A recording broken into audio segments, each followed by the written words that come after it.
नमस्कार दोस्तों, स्वागत है आप सभी का GK with Pradeep Sharma YouTube channel पर। मेरे प्यारे बच्चों, इस वीडियो में हम जो लास्ट ईयर एग्ज़ाम हुआ है 2023 में, किसका, सीआईएसएफ कांस्टेबल फायरमैन का, तो इससे रिलेटेड जीके के जितने भी क्वेश्चन एग्ज़ाम्स में आए थे, इस वीडियो में मैं आपको बताऊंगा और डिटेल से बताऊंगा ताकि कोई भी पॉइंट आपका मिस ना हो। अगर वीडियो पसंद आए तो बच्चों वीडियो को लाइक और शेयर करना ना भूलिएगा, और अगर आप इस चैनल को पहली बार देख रहे हैं तो चैनल को सब्सक्राइब कर लेना। तो शुरुआत करते हैं। हमारा पहला क्वेश्चन, ब्रह्म समाज की स्थापना से संबंधित वर्ष आपसे पूछा गया है। ऑप्शन है 1830, 1826, 1828, 1832। तो बच्चों, ब्रह्म समाज की स्थापना सन 1828 में राजा राम मोहन राय के द्वारा की गई थी। किसके द्वारा? तो राजा राम मोहन राय। ठीक है बच्चों, राजा राम मोहन राय के द्वारा सन 1828 में ब्रह्म समाज की स्थापना की गई थी, जिसका उद्देश्य था धार्मिक और सामाजिक सुधारों को बढ़ावा देना। इसका उद्देश्य क्या था बच्चों? धार्मिक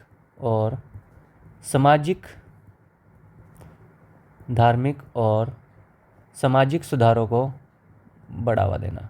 ठीक है बच्चों, अब कुछ और ऐसे सोसाइटी या सभा के बारे में बात कर लेते हैं जो एग्ज़ाम्स में जहाँ से क्वेश्चन पूछा जाता है। जैसे कि बच्चों, एग्ज़ाम्स में एशियाटिक सोसाइटी की स्थापना किस वर्ष हुई थी? तो एशियाटिक सोसाइटी की स्थापना किस वर्ष हुई थी बच्चों? एग्ज़ाम्स में बहुत बार एग्ज़ाम में ये क्वेश्चन पूछा जाता है, तो जल्दी से जल्दी बताइए अगर आपको इसका आंसर पता है।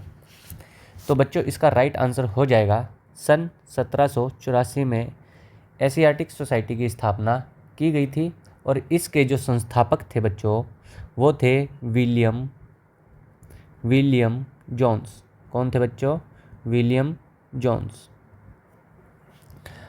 वेदांत कॉलेज की स्थापना, आपसे क्या पूछा जाएगा?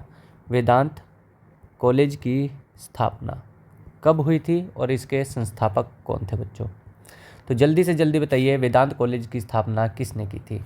तो वेदांत कॉलेज की स्थापना बच्चों 1825 में राजा राम मोहन राय ने की थी। राजा राम मोहन राय ने की थी। बहुत सारे इंपॉर्टेंट क्वेश्चन हैं जो कि एग्ज़ाम्स में पूछे जाते हैं। एक और है 1815 में राजा राम मोहन राय ने आत्मीय सभा की भी स्थापना की थी बच्चों। किसकी स्थापना की थी? आत्मीय सभा की स्थापना की थी बच्चों। ठीक है, ये पॉइंट आपको नोट कर लेने हैं अपनी नोटबुक में। बढ़ते हैं अगले क्वेश्चन की ओर। हमारा दूसरा क्वेश्चन है, हाल ही में चर्चित मनीषा कल्याण का संबंध किस खेल से है? अक्सर एग्ज़ाम्स में संबंध पूछा जाता है किसी भी खिलाड़ी का कि वह किस खेल से संबंध है। इससे रिलेटेड बहुत बार एग्ज़ाम्स में क्वेश्चन आते हैं बच्चों।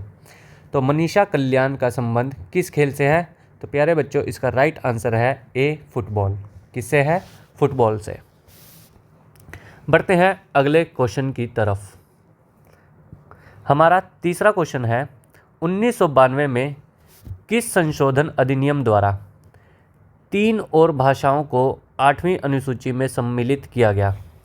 जैसा कि आप सभी को पता है कि 8वीं अनुसूची में कितनी भाषाएं हैं बच्चों? 8वीं अनुसूची में कुल 22 भाषाएं हैं। कितनी भाषाएं हैं? 22। ये भी एग्ज़ाम्स में क्वेश्चन बहुत बार पूछा गया है। कितनी भाषाएं हैं बच्चों? तो 22 भाषाएं हैं।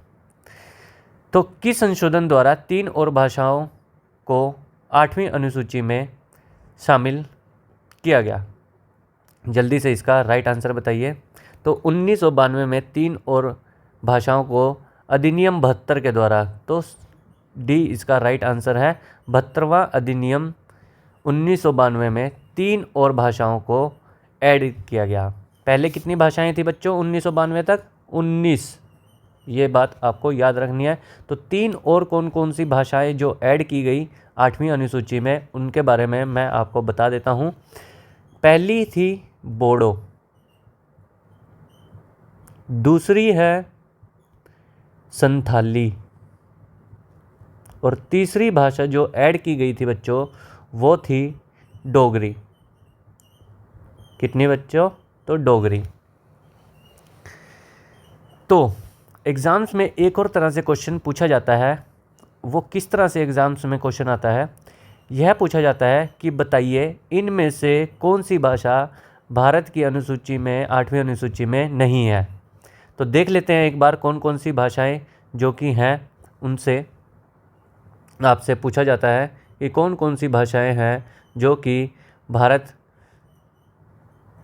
की 8वीं अनुसूची में है। तो जल्दी से जल्दी बताइए कि कौन कौन सी वो भाषाएं हैं। जल्दी से जल्दी बताइए कि वो कौन सी भाषाएं हैं।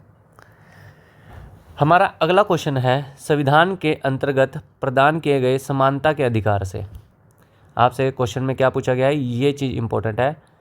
समानता का अधिकार से संबंधित अनुच्छेदों में निम्न में से कौन सा अनुच्छेद शामिल नहीं है। तो बच्चों इसका राइट आंसर है ए, अनुच्छेद 20। समानता के अधिकार में अनुच्छेद 20 नहीं आता बच्चों।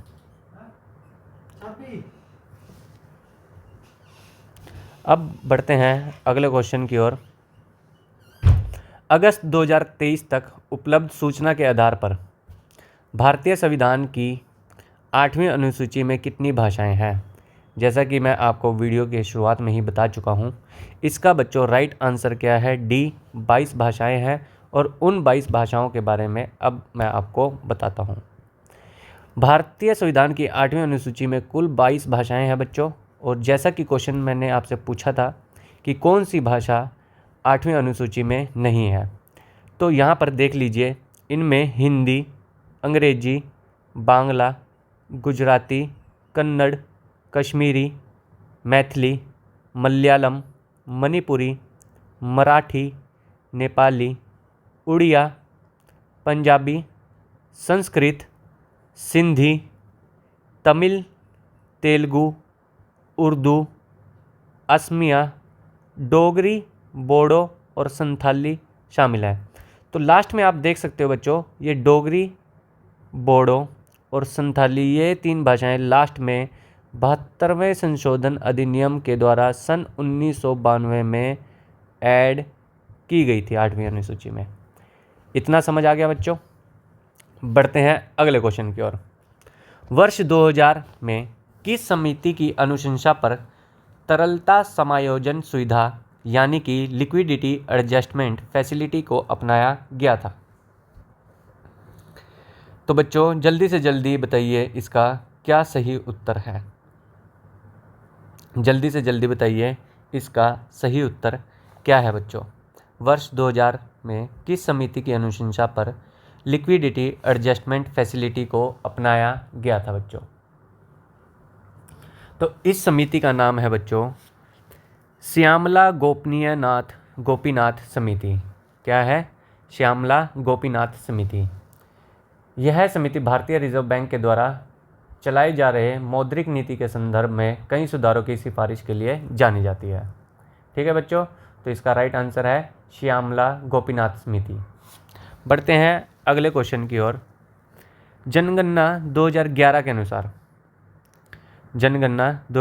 के अनुसार साक्षरता दर के मामले में केरल के विपरीत ध्रुव पर कौन सा राज्य आता है। यह क्वेश्चन आपसे 2023 में CISF कांस्टेबल फायरमैन के एग्ज़ाम में आपसे पूछा गया है। तो बच्चों इसका राइट आंसर क्या है? सी, बिहार। अगला क्वेश्चन। अगस्त 2023 तक उपलब्ध सूचना के आधार पर भारत में कुल जैव मंडल, क्या पूछा गया है? तो आपसे जैव मंडल आरक्षित क्षेत्रों की संख्या पूछी गई है बच्चों। तो 2023 तक उपलब्ध सूचना के आधार पर कुल जैव मंडल आरक्षित क्षेत्रों की संख्या आपसे पूछी गई है बच्चों। तो इसका राइट आंसर क्या है? इसका राइट आंसर है बच्चों बी, 22। कितनी है? तो जैव मंडल आरक्षित क्षेत्रों की संख्या है बच्चों 22। जैव मंडल यानी कि बायोडायवर्सिटी होती क्या है? तो जैव विविधता यानी कि बायोडायवर्सिटी से तात्पर्य है अलग अलग जीवों, उनके पर्यावरण और पारिस्थितिक तंत्र के बीच की विविधता और संबंधों से है। जैव विविधता को आमतौर पर 3 मुख्य स्तरों पर वर्गीकृत किया जाता है। वो कौन कौन से हैं? जीन विविधता यानी कि जेनेटिक डाइवर्सिटी, दूसरी है प्रजाति विविधता, और तीसरी है बच्चों पारिस्थितिक तंत्र विविधता यानी कि इकोसिस्टम डाइवर्सिटी। अब ये जैव विविधता पर्यावरण संतुलन को बनाए रखने में मदद करती है। आर्थिक महत्व क्या है इसका? कृषि, औषधि, पर्यटन, अन्य उद्योगों में जैव विविधता का महत्वपूर्ण योगदान होता है। जैव विविधता सांस्कृतिक धरोहर और पारिस्थितिक शिक्षा के लिए भी महत्वपूर्ण है और जलवायु परिवर्तन के लिए प्रभावों का सामना करने में यह सहायक होती है बच्चों। जैव विविधता के संरक्षण की आवश्यकता क्यों है? इसे कई खतरों का सामना करना पड़ता है। कौन कौन से? विनाशकारी कृषि प्रथाएं, पर्यावरणीय परिवर्तन, पशु वन्यजीवों का शिकार हो रहा है, पर्यावरणीय प्रदूषण जो फैल रहा है, और जलवायु परिवर्तन। इन कारणों से जैव विविधता संरक्षण कार्यक्रम चलाए जा रहे हैं। बढ़ते हैं अगले क्वेश्चन की ओर। हमारा अगला क्वेश्चन है, ब्रेड बनाने में निम्नलिखित में से किसका उपयोग किया जाता है? ऑप्शन है एप्ला, क्लोरेला, असनिया, साइक्रोमाइसिस। तो बच्चों इसका राइट आंसर क्या है? डी। यह एक प्रकार का खमीर है जो कि ब्रेड के फर्मेंटेशन प्रक्रिया में मदद करता है, जिससे ब्रेड फूलकर हल्की और फूल जाती है। जिससे ब्रेड हल्की और फूल जाती है। ये एक प्रकार का खमीर है बच्चों। कौन सा? सैक्रोमाइसिस। ब्रेड बनाने में किसका प्रयोग किया जाता है? तो डी ऑप्शन इसका राइट आंसर है। बढ़ते हैं अगले क्वेश्चन की ओर। मोडेरा गांव के संदर्भ में क्या सही है? मतलब आपको बताना है कि मोडेरा गांव के बारे में सही। ऑप्शन है भारत का पहला सौर ऊर्जा संचालित गांव है, पहला दुगोंग संरक्षण रिजर्व है, पहला स्लेंडर लोरिस अभयारण्य है, और पहला परिवर्तित जैव गांव है। तो बच्चों इसका राइट आंसर क्या है? ए, भारत का यह पहला सौर ऊर्जा संचालित गांव है जो कि गुजरात में स्थित है। ये भी पूछ सकते हैं ये कहाँ पर है? तो गुजरात में है। कहाँ पर है बच्चों? तो गुजरात में है। बढ़ते हैं अगले क्वेश्चन की ओर। अगला क्वेश्चन है, हाल ही में किस राज्य की सरकार द्वारा अवैध शराब निर्माण की निगरानी हेतु ड्रोन का उपयोग करने का निर्णय लिया गया? तो कहाँ पर अवैध शराब है और जहाँ पर शराब बंदी भी है, तो कहाँ पर है बच्चों? बिहार में। तो अवैध शराब निर्माण की निगरानी हेतु ड्रोन का उपयोग करने के लिए बिहार सरकार ने ड्रोन का उपयोग करने का निर्णय लिया है बच्चों। बढ़ते हैं अगले क्वेश्चन की तरफ। अगला क्वेश्चन है, नीचे दिए गए स्थान में से किस स्थान पर कांग्रेस सोशलिस्ट पार्टी की पहली बैठक संपन्न हुई थी बच्चों? कांग्रेस सोशलिस्ट पार्टी की पहली बैठक संपन्न हुई थी। ऑप्शन है कलकत्ता, पटना, गया, भागलपुर। तो इसका राइट आंसर क्या है बच्चों?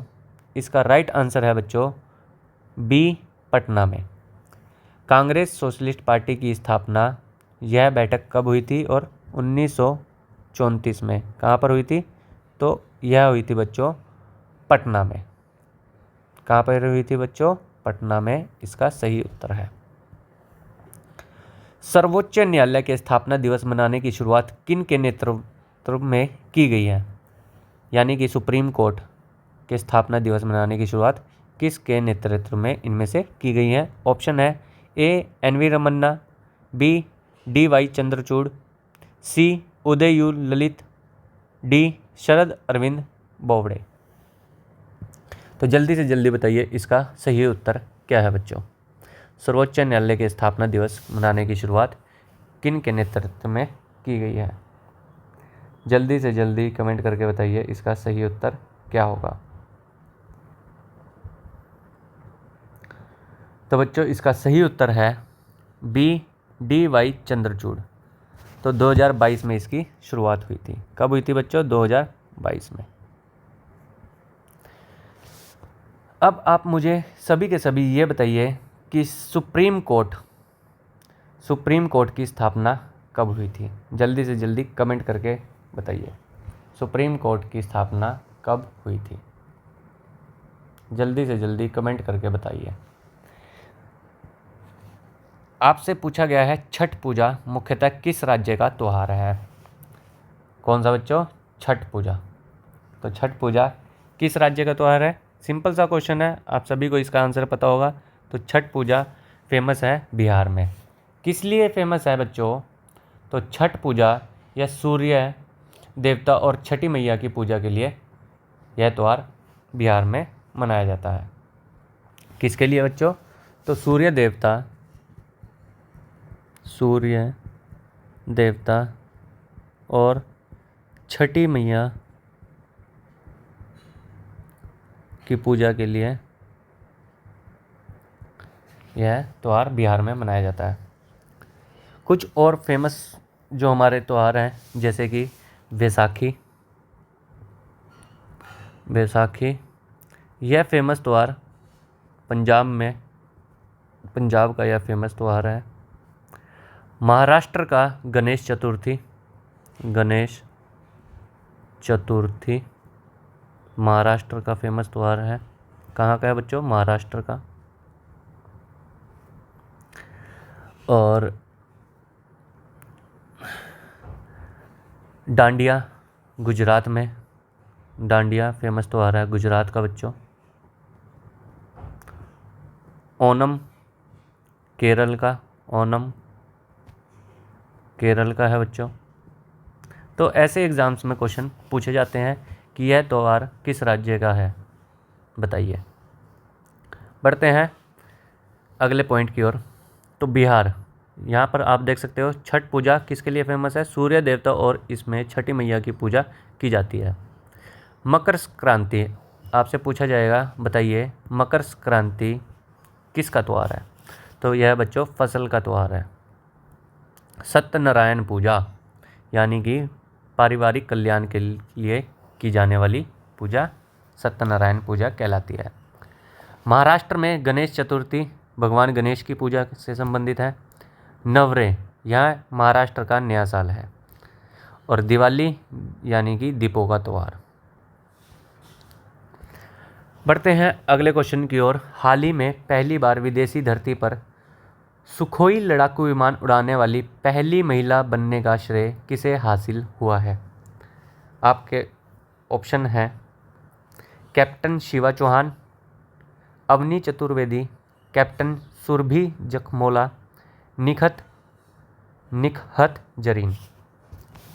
तो सही उत्तर क्या है बच्चों? इसका बी सही उत्तर है। अवनी चतुर्वेदी ने पहली बार भारत में सुखोई लड़ाकू विमान उड़ाने वाली यह पहली महिला बन गई है। अगले क्वेश्चन की ओर बढ़ते हैं। सितंबर 1956 में इनमें से किस भारतीय वित्तीय संस्था को स्थापित किया गया था? उल्टा क्वेश्चन पूछा गया है कि स्थापना दिवस आपको बता दी गई है और उसका आपको बताना है कि इनमें से किस भारतीय वित्तीय संस्था को स्थापित किया गया था 1956 में। तो 1956 में स्थापित किया गया था बच्चों भारतीय जीवन बीमा निगम यानी कि LIC को। ठीक है, ये बात आपको याद रखनी है। भारतीय जीवन बीमा निगम LIC की स्थापना कब हुई थी बच्चों? 1956 में। अब भारतीय स्टेट बैंक की स्थापना कब हुई थी? तो 1955 में। 1 जुलाई 1955 को भारतीय स्टेट बैंक की स्थापना हुई थी। भारत का सबसे बड़ा सरकारी बैंक भी बोल सकते हो आप इसे, सबसे बड़ा सरकारी बैंक है। और इसके बारे में याद क्या रखना है आपको?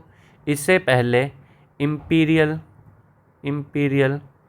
बैंक ऑफ इंडिया के नाम से भी जाना जाता था। बैंक ऑफ इंडिया इसका पुराना नाम है।